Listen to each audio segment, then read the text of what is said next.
Namo tassa bhagavato arahato samma sambuddhassa. Namo tassa bhagavato arahato samma sambuddhassa. Namo tassa bhagavato arahato samma sambuddhassa. Okay, today we will examine Sutta number 36 from the Majjhima Nikaya. This is the Mahasaccaka Sutta.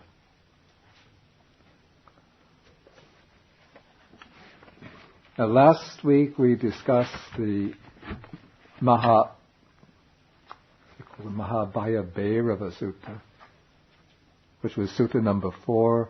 And then that sutta gives one narrative account of the Buddha's quest for enlightenment. And so now that we've gotten him enlightened, we have to bring him back again to the state of a seeker and then trace his quest for enlightenment from another angle. This one will give greater details about the practices he undertook during his period of training for the attainment of enlightenment, with particular emphasis upon the ascetic practices he undertook, and then a very unique highlight of the way he discovered the path to enlightenment. Okay, and this sutta, or this narrative, unfolds within the context of a discussion with and we call a disputant, a debater, who is named Saccaka. According to the suttas, he was the son of a follower of the Nigantas. The Nigantas were the Jains. But it doesn't seem from the text that he was a Jain himself. But according to the commentary, he liked to go around whenever he heard about famous spiritual teachers, religious teachers. He liked to go around and debate with them and try to dispute and refute their theories, their teachings. And I didn't want to go into the beginning of the sutta, but to focus on the narrative. But just to put it in its place, the narrative in its place, if you've read the beginning parts of the sutta, you see that the discussion comes to focus upon the theme of two ideas which are called development of body and development of mind. And the way the outside ascetics, the samanas, the shramanas, and the brahmins, the non-Buddhist ascetics, understood the term development of body, or kaya bhavana. They identify this with the undertaking of the ascetic practices, the practice of self-mortification. And as to development of mind, according to the text, when they are asked about development of mind, they don't really have any idea what it means. But then the Buddha goes on to explain how one is undeveloped in body and undeveloped in mind. And he explains one is undeveloped in body when one experiences a pleasant feeling, and then because one has been touched by that pleasant feeling, here I'm in paragraph 8 of the sutta, one lusts after pleasure and continues to lust after pleasure. Oh, I'm sorry. Okay. Yeah, this is how one is undeveloped in body. Okay. In that the pleasant feeling contacts one, and when one is touched by that pleasant feeling, then one lusts after it, and one craves for more pleasant feeling. That's being undeveloped in body. And one is undeveloped in mind when painful feeling arises, and the painful feeling invades the mind and persists because the mind is not developed. And so the Buddha, in the Buddha's teaching, development of body means that pleasant feeling affects one experiences pleasant feeling, but it doesn't obsess the mind and persist.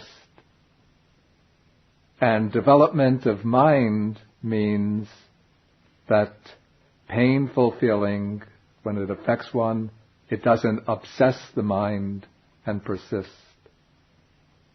And the commentary to the sutta explains that development of body means the development of insight, vipassana. That is because it's through insight that when pleasant feeling arises, one understands that the pleasant feeling is impermanent, unsatisfactory, insubstantial, and so one doesn't become attached to it. And then the commentary identifies development of mind with the development of samadhi, or concentration. And that is because through development of mind, the painful feeling doesn't invade the mind and remain. So somebody who has developed strong samadhi, when he's affected by strong painful feelings, he's able to withdraw the mind from the painful feeling, painful bodily feeling, and just keep it focused internally so that the painful feeling doesn't overwhelm him. Okay, all of this is in a sense preliminary because it builds up to a point where the ascetic or the disputant named Saccaka raises the question, he poses the question. Well, first he makes a statement to the Buddha saying, I have confidence in Master Gautama thus, this is paragraph 10, Master Gautama is developed in body and developed in mind. Then the Buddha says, he refers to Saccaka by his family name, Agivesana. Surely, Agivesana, your words are offensive and discourteous, but I will answer you.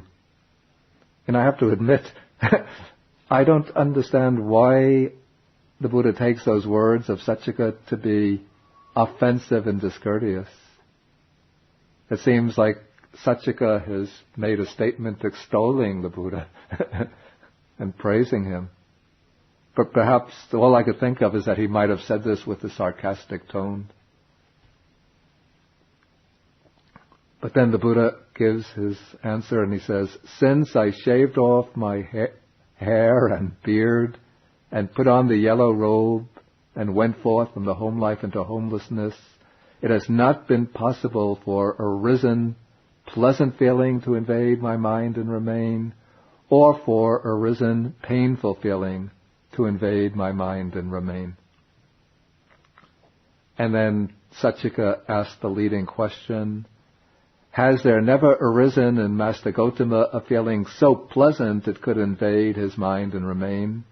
And has there never arisen in Master Gautama a feeling so painful that it could invade his mind and remain? So these will be like the two main ideas around which the discourse will be woven. The idea of a very powerful, pleasant feeling that might obsess the mind, and a very powerful, painful feeling that might obsess the mind. And the Buddha will give, as the answer to this question of Saccaka, an account of his attainment of enlightenment, or the attainment of his quest for enlightenment, showing how in the course of this quest he experienced both the extremes of painful feeling without being overwhelmed by them, and also the most exalted heights of pleasant feeling without being carried away by them. Okay, now the Buddha begins by saying that here, before my enlightenment, while I was still only an unenlightened bodhisattva, I thought, household life is crowded and dusty, life gone forth. Gone forth means gone forth, leaving behind the home and the household life, is wide open. It is not easy while living in a home to lead the holy life utterly perfect and pure as a polished shell. Suppose I shave off my hair and beard, put on the yellow robe, and go forth from the home life into homelessness. this is a kind of stock passage which occurs many, many times in the suttas.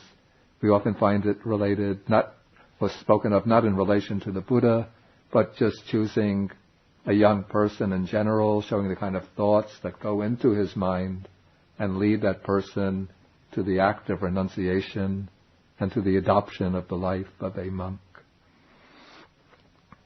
And so later, while still young, a black-haired young man endowed with the blessing of youth in the prime of life, and so forth, all the rest is at Sutta number 26, which we already discussed.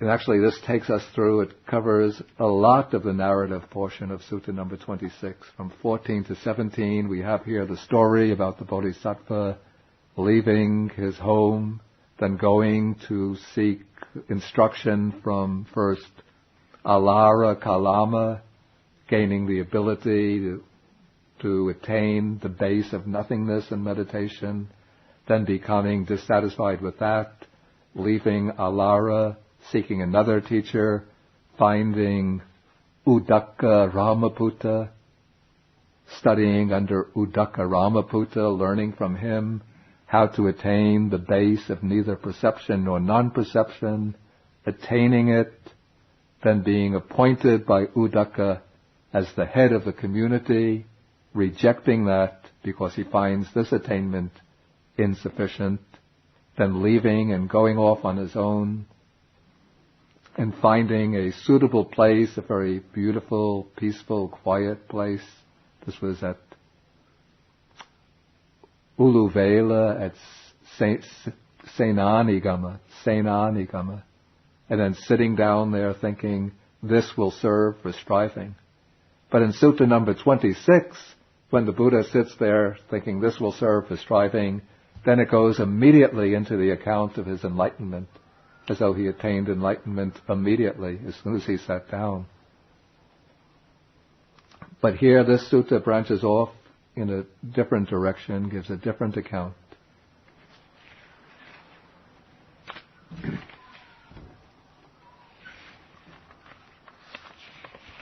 Okay, and now, according to the text and the sequence that we have here, when the Buddha sat down in order to undertake this striving, 3 similes occurred to him spontaneously, never heard before.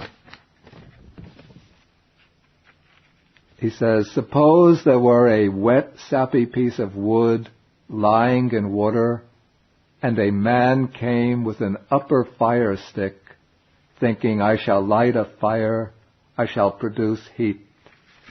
And now for us moderns, the term of this simile might be rather not so easily comprehensible. Of course, when we want to light a fire, we just take a book of matches and strike the match against the, the side panel. But in ancient India, they didn't have matches, and even up till modern times, nobody had matches. But when you wanted to make a fire,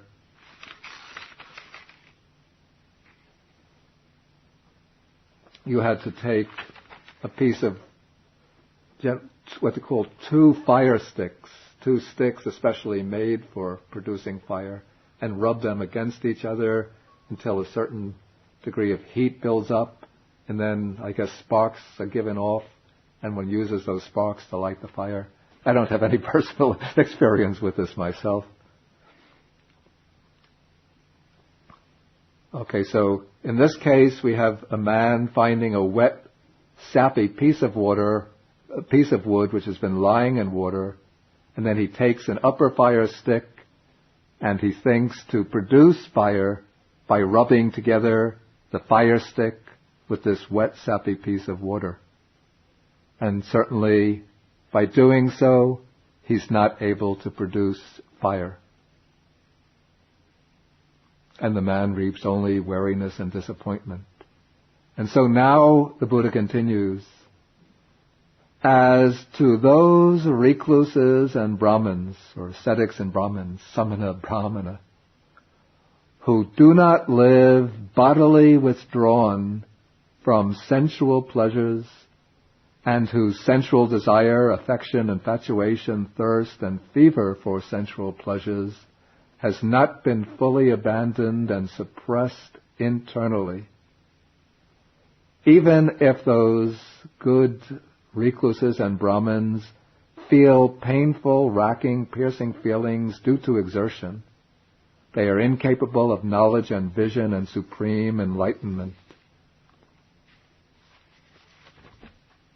And even if those good ascetics, recluses, and Brahmins do not feel painful, racking, piercing feelings due to exertion, they are incapable of knowledge and vision and supreme enlightenment. This was the first simile that occurred to me spontaneously, never heard before. Okay, so in this simile we have the wet, sappy piece of wood lying in water.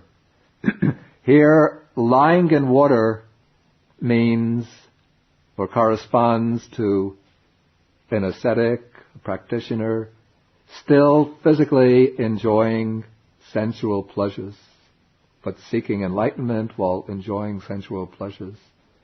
And wet and sappy, the wood being wet and sappy inside, means that within that ascetic, sensual desire, what are the terms, affection, infatuation, and so on, have not been overcome internally, have not been at least stilled and silenced and quieted down through the practice of concentration or samadhi. So in this case, if those ascetics undertake the very extreme ascetic practices, they are not capable of gaining supreme enlightenment. And if they don't undertake the ascetic practices, they're still not capable of attaining supreme enlightenment. So we could say that in their case, the two obstacles to attaining enlightenment are, one, being involved physically in the enjoyment of the sensual pleasures, and internally not suppressing or stilling sensual desire through the practice of samadhi. And in that case, the ascetic practices will be completely useless or futile, not capable of leading to enlightenment. Okay, now, simile 2. Does the book that everybody have read exactly the same as I've been reading it? Of course, in an earlier edition of this Majjhima Nikaya, I had followed the Burmese script edition, which was somewhat different, and so the translation came out differently. But then I found that I think the Pali Text Society and the Sinhala script edition are better. Okay, now we come to the second simile that occurred to him. Okay, paragraph 18. Suppose there were a wet, sappy piece of wood lying on dry land far from water, and a man came with an upper fire stick thinking to make a fire. And could he produce a fire? The answer is no. And why not? Because he's using a wet, sappy piece of wood. Even though it's on dry land, but because the wood is wet and sappy, it's not conducive to the production of a fire. And so now the Buddha applies the simile. Evameva agivesana. As to those recluses and Brahmins who live bodily withdrawn from sensual pleasures, in other words, they've embarked upon a life of outward renunciation, but whose sensual desire, affection, and so on has not been fully abandoned and suppressed internally, that is, through the practice of concentration or samadhi. Even if those good ascetics feel painful, racking, piercing feelings due to exertion, they are incapable of knowledge and vision and supreme enlightenment. And even if those good recluses and Brahmins do not feel painful, racking, piercing feelings due to exertion, they are incapable of knowledge and vision and supreme enlightenment. This was the second simile that occurred to me spontaneously, never heard before. Okay, so in this case, for the ascetic, the recluse or Brahmin to attain supreme enlightenment, he's met one prerequisite, one condition, that he's living physically withdrawn from sensual pleasures. He leads a life of restraint, of abstinence. But he doesn't have any method or technique for training the mind, and so the sensual desire has not been stilled or silenced internally. And so in this case, again, whether he undertakes the ascetic practices or doesn't undertake them, he's not capable of supreme enlightenment. Okay, now the third simile occurs. Suppose there were a dry, sapless piece of wood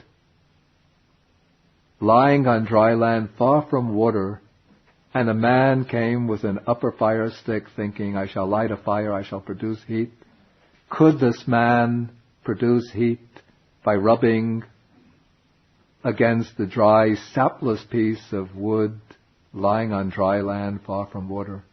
And the answer is yes, because the piece of wood is on dry land far from water, and it is a dry, sapless piece of wood. So both conditions are met. And then the Buddha says, and so for those recluses and Brahmins who live bodily withdrawn from sensual pleasures, and whose sensual desire and so forth has been fully abandoned and suppressed internally, even if those good recluses and Brahmins feel painful, racking, piercing feelings due to their exertion, they are capable of knowledge and vision and supreme enlightenment. And even if those good ascetic recluses and Brahmins do not feel painful, racking, piercing feelings due to exertion, they are capable of knowledge and vision and supreme enlightenment. This was the third simile that occurred to me. Okay, so in this simile, let me just finish. Both conditions are met, being withdrawn from sensual pleasures, physically withdrawn, and having succeeded in stilling the mind, removing the sensual desires from the mind. And in this case, whether the practitioner engages in self-mortification in the ascetic practices or not makes no difference. He's still capable of attaining supreme enlightenment. And so from all three similes, the obvious conclusion follows that the ascetic practices, whether one undertakes them or not, makes no difference to one's ability to attain enlightenment. What is necessary, according to the Bodhisattva's conclusion at this point, is physical withdrawal from sense pleasures and the removal of the mind from its attachment to sensual pleasures. Okay, you had a question? Yeah. Here it says, abandoning desire leads to knowledge and vision. I thought it was supposed to be the other way around, that when you have insight, that leads to the abandoning of desire. And there's actually different ways in which the abandoning takes place.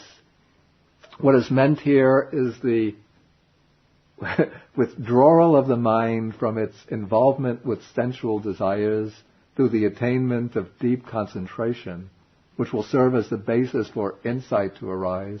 And it's when the insight arises that it cuts off the deep underlying tendency or disposition towards sensual craving.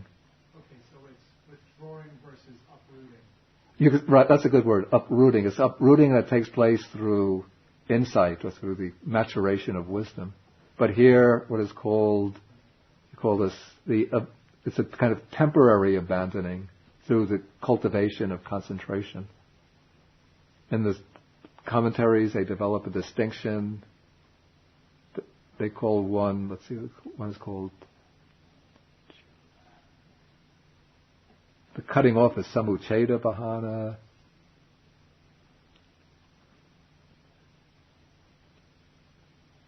Boy, it will come to me. But anyway, there's another Pali term which means suppression. Vikambana bhana. That's through samadhi, the defilements are abandoned by suppression. It's like pushing them out of the way so that they don't become active and operative.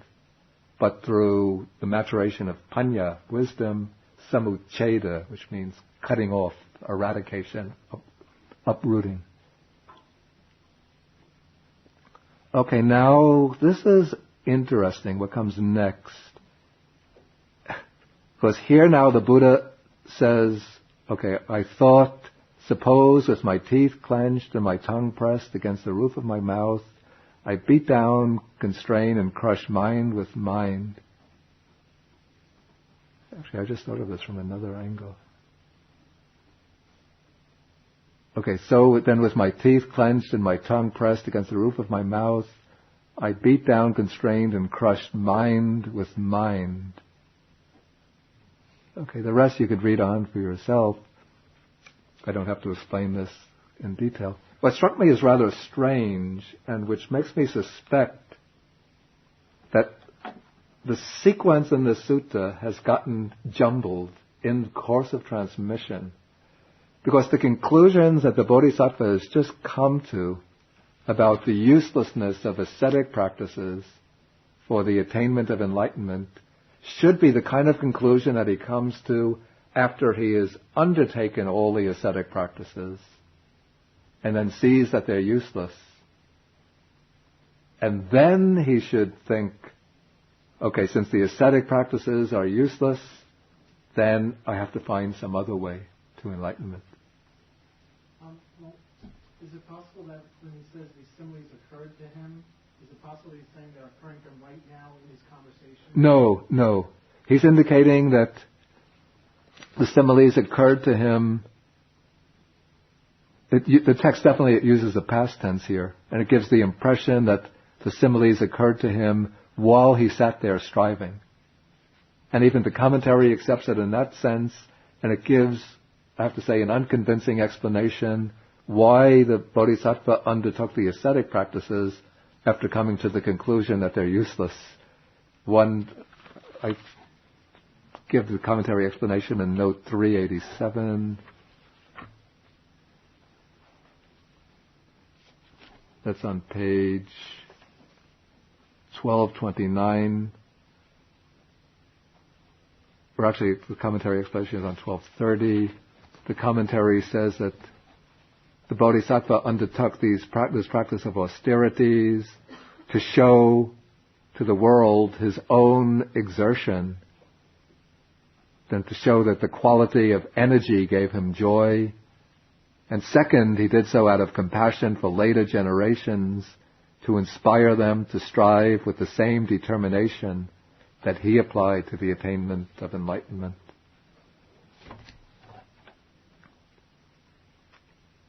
But I've tried to reassemble the pieces of the sutta into a somewhat different structure. And there are also some other portions of the sutta which seem to be out of proper sequence. I'll come to those later. Okay, and so now with paragraph 20, the Bodhisattva undertakes this kind of very painful type of austere meditation practice, clenching the teeth, pressing the tongue against the roof of the mouth, and trying to crush his mind with the mind. And then here the key phrase is towards the end of the paragraph. Although tireless energy was aroused in me and unremitting mindfulness was established, my body was overwrought and uncalm because I was exhausted by the painful striving. But such painful feeling that arose in me did not invade my mind and remain. This goes back to the question of the ascetic Saccaka, whether the Buddha had ever experienced such terrible, painful feeling. Okay, then the Buddha goes on to describe the other types of meditation he practiced. Next comes something called the breathingless or the non-breathing meditation, where he stops his breath. Then there comes a loud sound of winds from his ear holes, and then he experiences terrible pain, but again his energy is aroused, his mindfulness is established, but the painful feeling doesn't overpower his mind. Then he carries this non-breathing meditation further, step by step, and then there comes similes to illustrate the severity, the extremity of the pain that he's experiencing. Okay, could follow this, till we come to paragraph 26. Okay, here he says, now when deities saw me, some said the recluse Gautama is dead. Other deities said the recluse Gautama is not dead, he is dying. And other deities said the recluse Gautama is not dead nor dying, he is an arahant, for such is the way that the arahants abide. Again, it strikes me, this paragraph again seems to be out of sequence. And this is the way, let me take the paragraphs in the way I would put them in sequence. Okay, I would say after the last paragraph on the non-breathing meditation, then I would go to paragraph 28. I thought, suppose I take very little food, a handful each time, whether of bean soup, lentil soup, or veg soup. I don't know what veg soup is, or pea soup. And so he takes very little food. Then I would say, perhaps after some time taking very little food, then I would put the passage at number 27, where he thinks to himself, suppose I practice entirely cutting off food, since it makes sense to be undertaking these ascetic practices in increasing degrees of severity. So one begins reducing the food, then one thinks to cut it off entirely. Okay, and when he does this, then there are certain beings we call devatas who dwell in the proximity of the earth. Apparently, they were attracted to the bodhisattva. The bodhisattva somehow would have been able to see them. And they came to him and they said, first they tried to convince him not to cut off food entirely, but they said, if you do cut off food entirely, we will infuse celestial or heavenly food into the pores of your skin, and so you can live on that. But then the bodhisattva rejected this and said that if I claim to be fasting while the deities are infusing this nutritious, divine substance into my body, it's like living on intravenous feeding system while claiming not to be taking any food. So one can grow quite plump and hefty, even though everybody thinks one is fasting. Okay, so the Buddha rejects this. Then I would think that we come to the passage where his body reaches a state, or actually, no, I'm sorry, it seems that this body reaching the state of extreme emaciation could follow from taking very little food. Because again, he says, because of eating so little, my limbs became like the jointed segments of vine stems or bamboo stems. Because of eating so little, my backside became like a camel's hoof. And so in all of these passages concern what happened because of eating so little. Then because of eating so little, he reached a point where if he wanted to touch his belly, he was able to touch his backbone. If he went to touch his backbone, his hand would come through to his belly. And so because of eating so little, and if I defecated or urinated, I fell over on my face there, right there. And because of eating so little, if I tried to ease my body by rubbing my limbs with my hands, the hair, which had been rotten at its roots, fell from my body as I rubbed. Though if his body was so weak at this point, then it would make little sense for him to entirely cut off food afterwards. So perhaps this part of the sequence is correct, that he entirely cuts off food first, and then subsequently decides to take a little food. And then he becomes so weak that he falls over.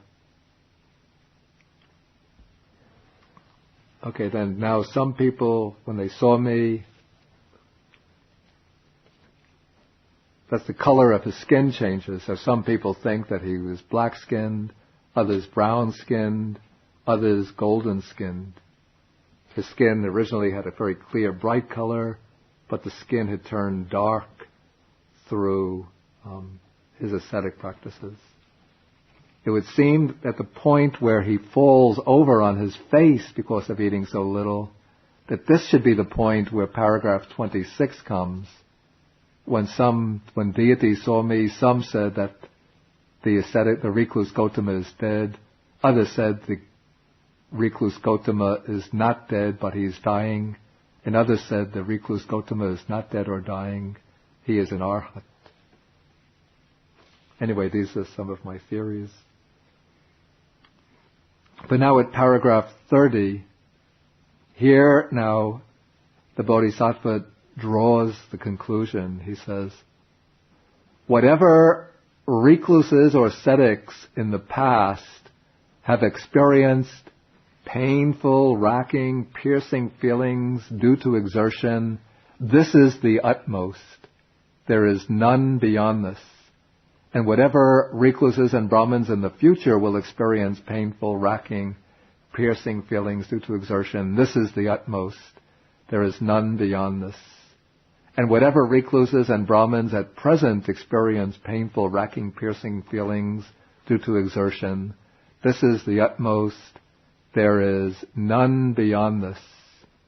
But by this racking practice of austerities, I have not attained any superior human states, any distinction in knowledge and vision worthy of the noble ones. Now, this whole period in which the Bodhisattva is engaged in these ascetic practices, though it seems to be taking place maybe over a period of weeks or months, but when we know the Buddhist account of the Buddha's life, we find that it takes place over a period of 6 years. And there are other descriptions of his ascetic practices in Sutta number 12, Majjhima number 12. I gave the paragraphs in the list of reading. Okay, it seems to me that it's at this point, after the Bodhisattva has reached the conclusion that this practice of austerities, that through this practice of austerities, he has not been able to attain any distinction in knowledge and vision worthy of the noble ones. It seems to me that it is here that the three similes, the similes of the piece of wood, the wet, sappy piece of wood in water, out of water, and the dry wood should come. And it's at that point that he should draw the conclusion that the practice of austerities is absolutely useless. And then he poses to himself the question, could there be another path to enlightenment?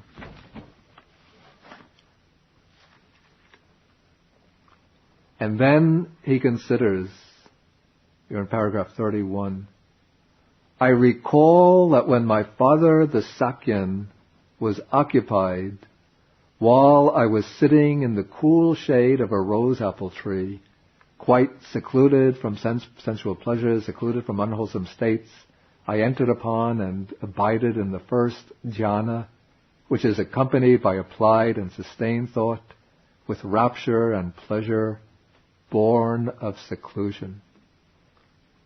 Now this incident that he recalls is not recorded in the canonical texts themselves.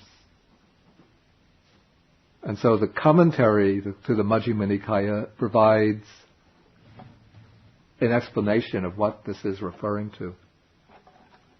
It explains that when the Bodhisattva was a child, I believe, I don't remember the age that it gives, but he was still very, very little child, perhaps even an infant. There was a plowing festival that was held annually in the state in which he was living. And his father was the ruler of that state. And so all of the land cultivators would go to plow their land. This would probably be the beginning of the cultivating season.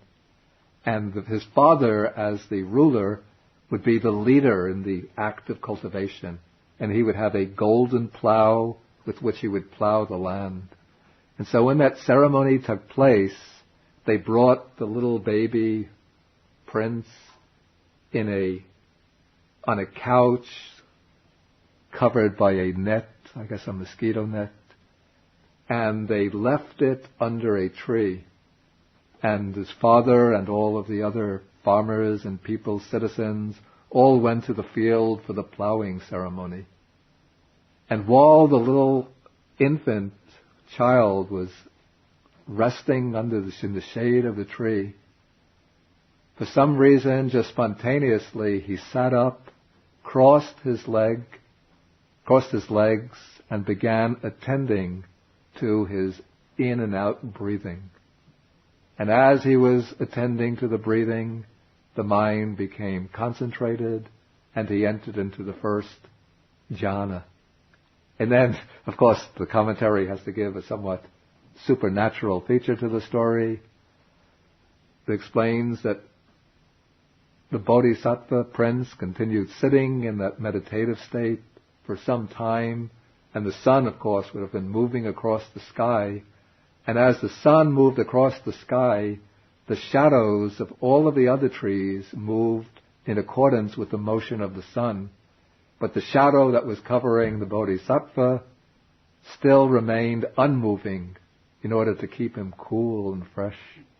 And so when his father came back and saw this, and all of the other people saw this, they realized that this was a miracle. And then his father, though the father was the ruler and this was just his son, infant son, but the father bowed down in veneration to the son. In the Sanskrit versions, in the Mahavastu version, they have that 4 rishis, these are 4 sages, is it 4 or 5? 5 sages were flying across the sky on this occasion. But when they came to the part of the sky just above where the Bodhisattva was meditating, they couldn't advance any further. And they were puzzled about the reason for this. And so they descended to earth, and then they saw the Bodhisattva sitting in meditation under the tree, and they recited verses in expressing their veneration towards him. Okay, so the features of the story differ from one account to another, but the important point is that here the Bodhisattva, at this point in his quest for enlightenment, has realized that the path of self-mortification, of extreme asceticism, is futile, useless, unproductive.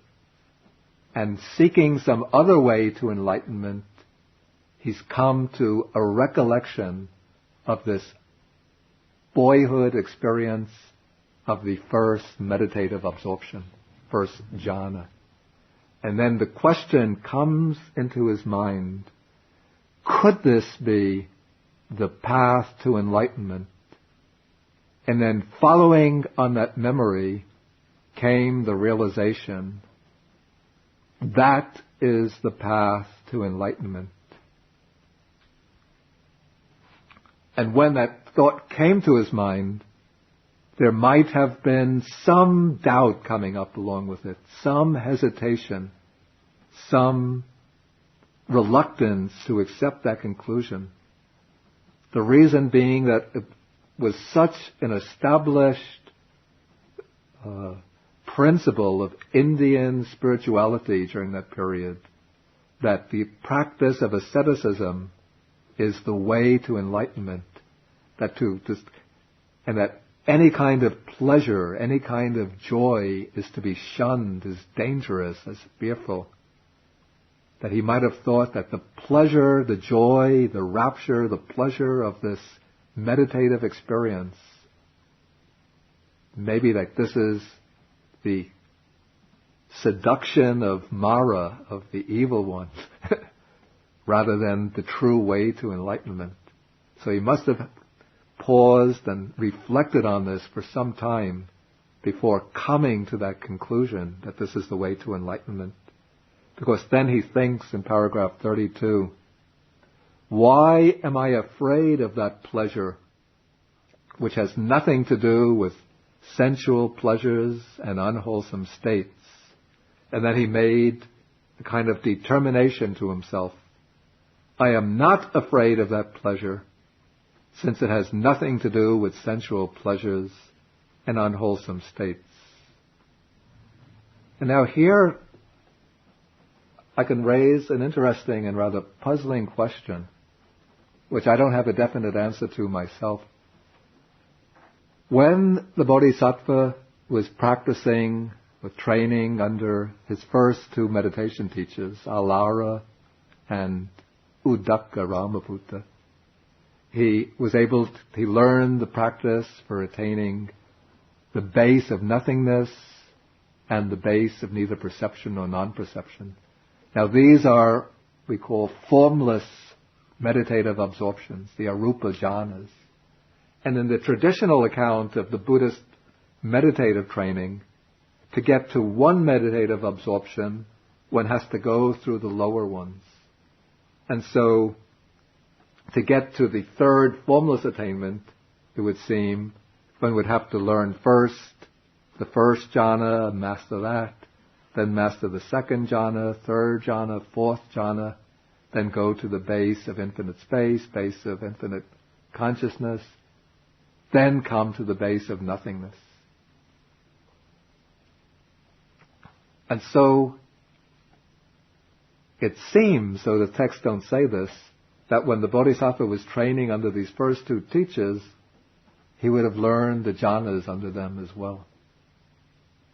But when he has this recollection, or when he's thinking about another way to enlightenment, he doesn't recall the attainment of jhanas under those teachers. But he recalls this boyhood experience of the first jhana only. So the question that comes up, why is this? Anybody have any ideas? He would have been in a very pure state, yeah. Yeah. Yeah. Yeah. You mean, would the memories have remained with him? Yeah. Yeah. Yeah. I don't know whether those memories would have remained with him. I don't know. Yeah. Yeah. Yeah. Yeah. Perhaps. Yeah. Any other? I don't have a definite answer, so it's not like I'm trying to test you to see whether you get it right or not. Yeah. We're talking about order. So he definitely went and learned from those two before he did the ascetic practice? Oh, definitely so, yeah, yeah. Okay. Yeah. There's still a feeling in that state of nothingness. It's a very, very subtle, very refined, equanimous feeling. It's not pleasant, not painful. Yeah, yeah. Sukhi. Yeah. Yeah. Yeah. Yeah, yeah. Yeah. Yeah. Yeah, actually that's a good point. That's a good point. But it seems when he was studying under the two teachers, Alara and Uddaka, at that point he was not yet doing the really severe, painful ascetic practices. But I get the impression that they were living in quiet communities, devoted to meditation, rather than to the rough, afflictive types of practices that he undertook later. This I don't know. We don't have rose apple in this country, I guess. It's a very pleasant fruit. I like it. Yeah. A luxury.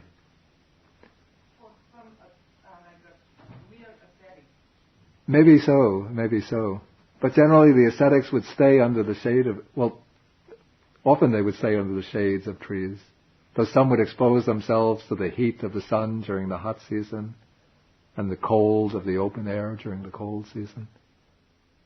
Did some yeah. Could it be that he understood with his prior two teachers as, well, that didn't work? So he's at this point saying, maybe there's some other way. Yeah. That this was the thought that came. Yeah. So there's some other way. Yeah. Didn't I ever get to some sort of level without one of these ways that doesn't work? That's a very good way. That's a very good explanation. Yeah. Let me go and think about this way that yeah. Was there any other point in my life where I reached? That's a very good way of understanding it. Like now, because now he's to discover his own way, whereas he would have learned that. Suppose he did learn the jhanas under those teachers, he would have learned them from a teacher. And so it would show that he was taking something which he was depending upon, that he was depending or relying upon something that he had learned from another teacher. But now he's going to use this jhanic experience as a way of setting off in his own direction and exploring on his own. Georgette, did you have your hand? Okay. Yeah. I have a theory of my own. Do you have an explanation? Oh. Actually, I had two ways of understanding this.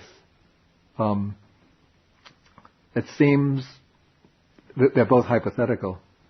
That when training under the two previous teachers, Alara and Uddaka, since those teachers advocated that formless meditation as the supreme goal of their own dhammas, their own systems, even if one attains the jhana in that system, one doesn't spend much time in it.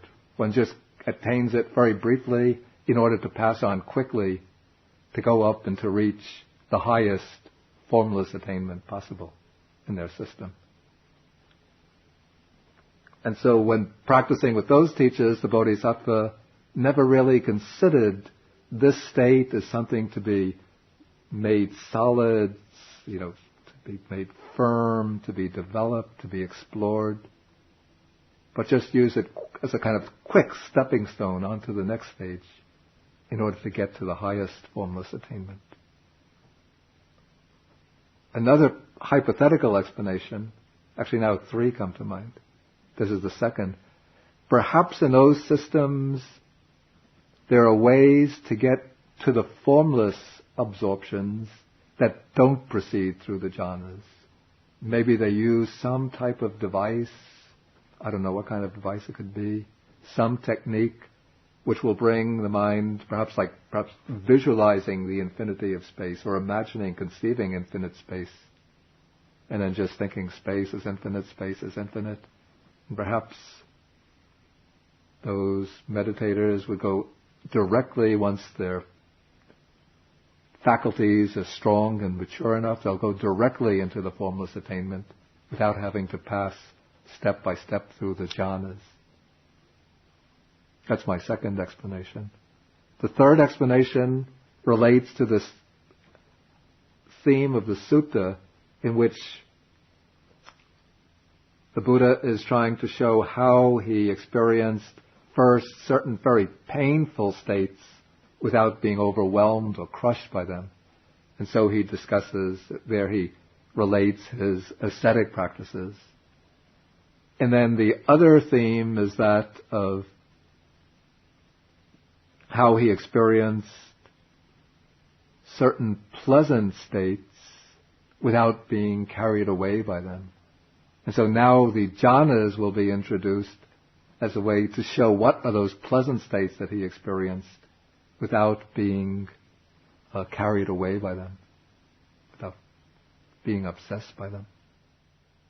And also another point just comes to mind, and that is a cardinal feature of the Buddha's teaching is that it's the middle way, in that it's a way which doesn't reject pleasure, happiness, and joy per se, but does accept joy and happiness when they are wholesome.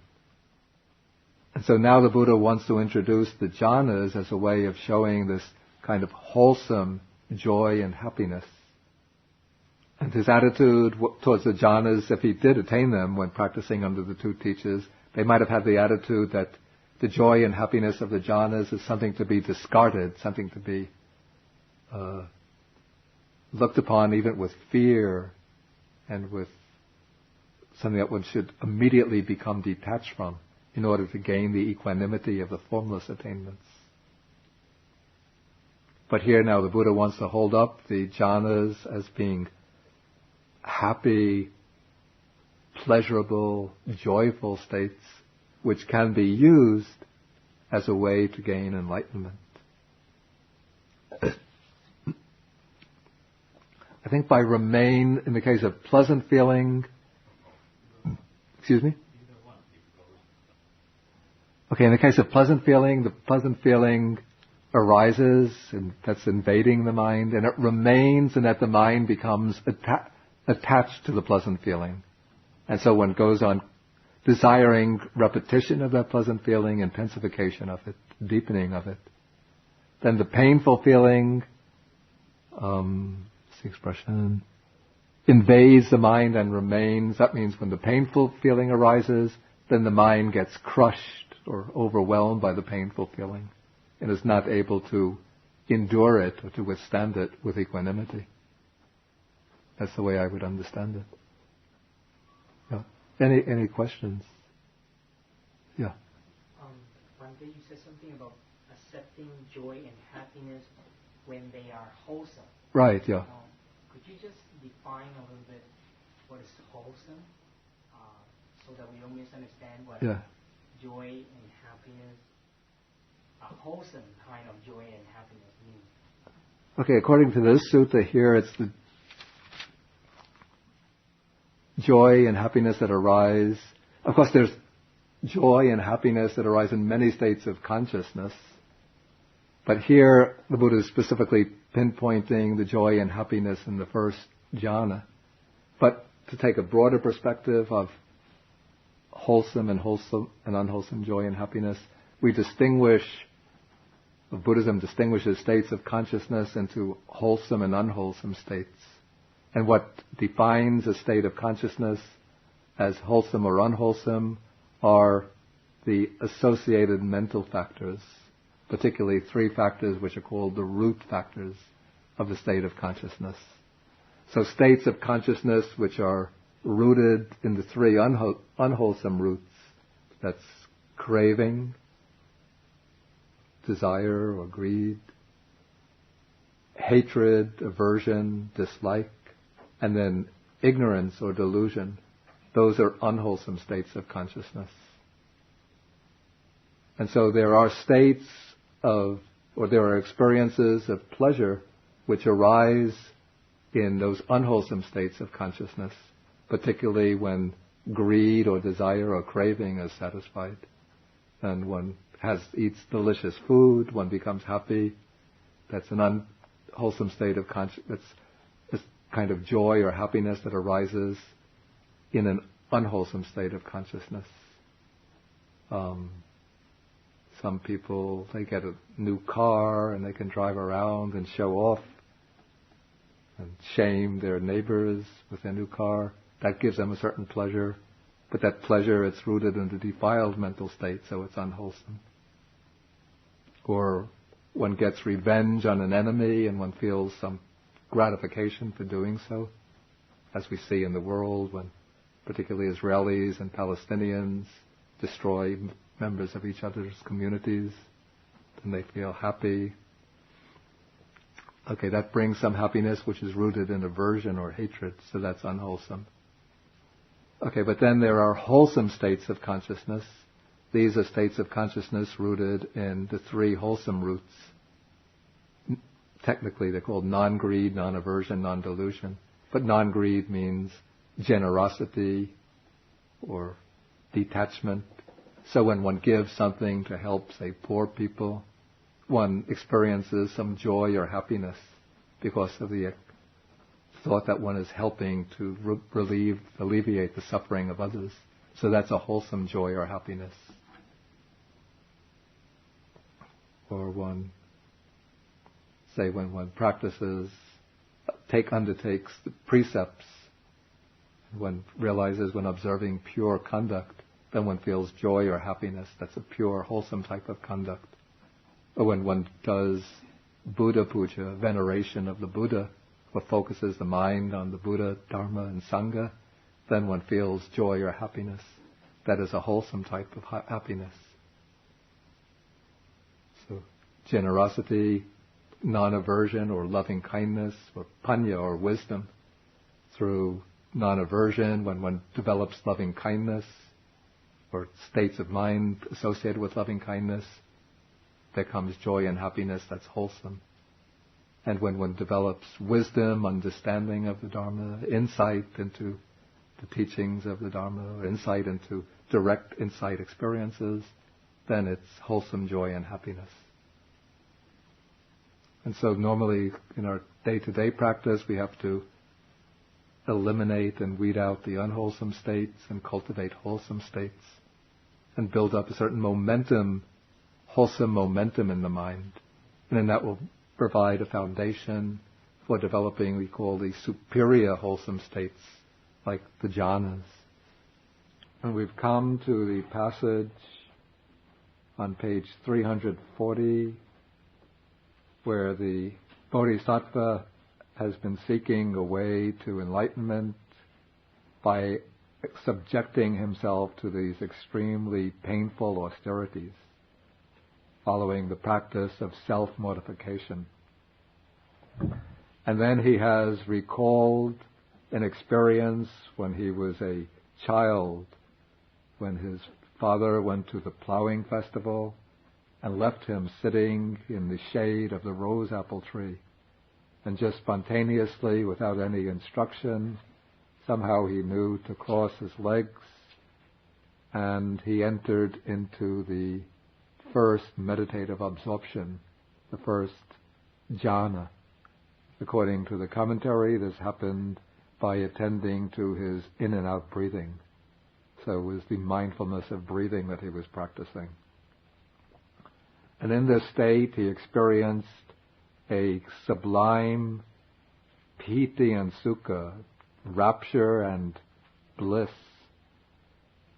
which had nothing to do with sensual pleasures. And the thought had occurred to him now, when he was recalling that experience, that maybe this is the path to enlightenment.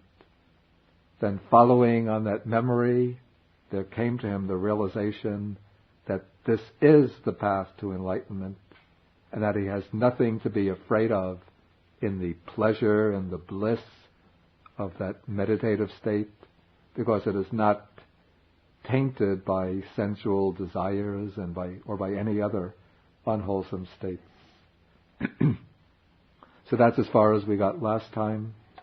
And now we continue with paragraph number 33. As you know from what's come before, the Bodhisattva has undertaken such extreme austerities, fasting for long periods, reducing his intake of food, till his body had become so emaciated that if he wanted to touch his belly, he could feel his spine through the belly. And if he went to touch his back, he could feel his stomach through the back. And so he realized that it would not be possible for him to attain this meditative state with a body which has become so excessively emaciated. And so he decides to take some solid food. He starts going on alms round to the village some distance away and collecting food and eating normal meals. I mean, it would probably be in line with the monastic practice of that time, eating 1 meal a day, but it would have been a substantial enough meal for his body to start to regain its strength, to put on normal weight. And at that time, according to the text here, there were 5 fellow ascetics who were called bhikkhus here. They were not yet ordained Buddhist monks, but they're called bhikkhu in the sense the word bhikkhu comes from the root of the stem form bhikha, which means alms food, food collected as alms. And so one who lives on alms food is called a bhikkhu. And so these 5 ascetics were attending on the Bodhisattva and serving him, thinking that he's a very superior, very determined, very zealous and assiduous practitioner. And they must have gone around and explored all of the different spiritual seekers of the time. And they were so impressed by the Bodhisattva that they thought if anybody is going to attain enlightenment and true spiritual realization, it's going to be this person. Strangely, no mention is made earlier in the narrative of the 5 bhikkhus. Suddenly they just appear in the text. So we can assume that the narrative has been put together through disjointed pieces, perhaps. Okay, so now when the Bodhisattva starts to eat solid food and to regain his normal weight, then these 5 bhikkhus became disgusted with him, disillusioned with him, thinking that now he's given up the spiritual seeking, he's no longer striving for enlightenment, but he's just resigned himself to live a luxurious life, taking it easy, leading a comfortable life with the support of devoted householders. And so there's no point following him, expecting him to attain enlightenment. And so they go away and they leave him. Now often it happens that when the person is left all alone in the world with nobody else to fall back upon, with no company, with no companionship, when he's thrown into complete solitude, that becomes the occasion for the deepest spiritual realizations. And so this happened in the case of the Bodhisattva too. After he had taken solid food for some time and regained his strength, then according to a traditional account, I don't remember the sequence, maybe some of you know the full story better than I do, but there came the time when he decided that this night he was going to make the full determination for enlightenment. Then he passed somebody who collects the dry grass. He took some dry grass from him and prepared a seat under the tree that came to be known as the Bodhi tree or enlightenment tree. And then there was a woman living nearby. She was the daughter of the village headman. Her name was Sujata, and she had made a vow that she would make an offering to the spirit of the tree. She made a vow for something, I don't remember what it was, that if something came to pass, she would make an offering to the spirit of this tree. And then what she wanted had come to pass. And so she prepared what's called in India payasan, which is honeyed rice porridge with milk and rice and honey. Very, very fine and tasty dish. And then she came bringing it to the tree, just to offer it to the tree deity. And then when she saw the Bodhisattva sitting under the tree, with very beautiful, handsome appearance, she thought that this must be the tree deity himself. And so then she offered the payasan, the rice porridge, to the Bodhisattva. Then he ate the porridge, and after eating it, he took the bowl in which it was presented to him, and he went to the river and started to wash it, but then the question came into his mind, if I am to attain enlightenment this day, let the bowl float upstream rather than downstream. and then the bowl floated upstream rather than downstream. So he knew that that night he was to attain enlightenment.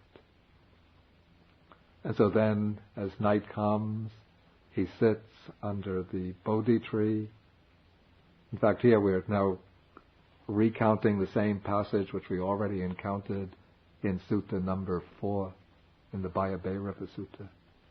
And so now, secluded from unwholesome states, secluded from sensual pleasures, secluded from unwholesome states, he enters and dwells in the first jhana, then he goes into the second, third, fourth jhana. In each case, he says, but the pleasant feeling that arose in me did not invade my mind and remain. This ties back to the original theme of this sutta, which I mentioned last week, that this theme is that the Buddha did not feel any kind of pain which was so afflictive that it obsessed his mind when he was undergoing the ascetic practices. And now when he enters into these extremely blissful, peaceful, jhanic states, the pleasant feeling, the blissful feeling does not persist in obsessing his mind. Okay, so then he directs the mind to the recollection of previous lives. He recalls his previous lives. Then he directs his mind to the passing away and rebirth of beings. And he sees how beings arise and pass away in accordance with their karma. And then he directs his mind to the knowledge of the destruction of the asavas, the taints. He realizes the Four Noble Truths. Then his mind is liberated from all of the asavas, the taints, the deep fundamental defilements, and there comes to him the knowledge of liberation, that the mind is liberated. He knows birth is destroyed, the holy life has been lived, what had to be done has been done. There is no more coming back to any state of conditioned existence. And even when that knowledge of enlightenment arose in him, according to paragraph 44, such pleasant feeling that arose in me did not invade my mind and remain. If you think I'm going very quickly through this is because it's just pretty much a repetition of Sutta number 4, which we already covered. Okay, now at this point, I'm not going to finish the rest of the sutta, though you can read it on your own, because I just wanted to cover the Buddha's account of his enlightenment experience.